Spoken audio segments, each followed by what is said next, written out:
The Geats looked confused. Only Beowulf's cousin Wiglaf dared to speak. Beowulf, he urged, it's 50 years since you fought Grendel. You're an old man now. I am old, Beowulf replied, and I am tired too. But I have one more fight left in me. None of the Geats argued, but they were certain their leader would die.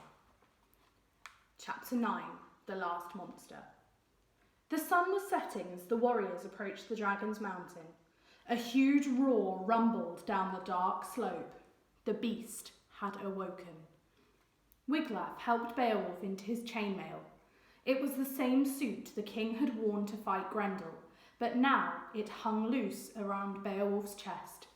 Cousin, Wiglaf pleaded to Beowulf, let me go with you. Beowulf just stared up the hillside.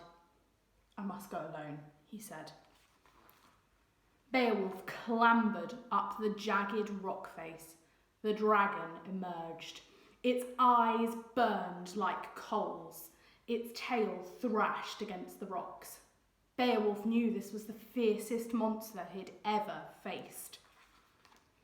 The dragon attacked, spitting fire.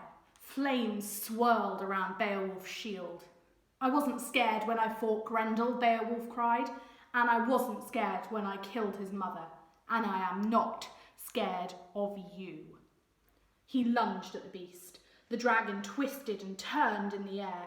Beowulf dived across the rocks, slashing the monster with his sword. Just then, Beowulf heard a shout. It was Wiglaf, racing to help him. For a moment, Beowulf's back was turned. The dragon struck. Its vicious teeth sank into Beowulf's neck. Beowulf slumped to his knees, blood gushing out from his wound. Just as the dragon pounced again, Beowulf lashed out, plunging his sword into the beast's side. The dragon roared in pain. It writhed and wailed, and then finally fell dead on the rocks. Wiglaf charged up the hill, catching Beowulf as he collapsed. Master, Wiglaf cried, pulling off Beowulf's helmet. It's dead! You've killed the last monster! For a second, Wiglaf thought he saw Beowulf smile.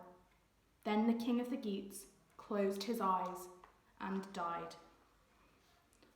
The next morning, the Geats carried Beowulf's body to the highest cliff in his kingdom. Waves lashed the rocks below, and seagulls swooped in the sky.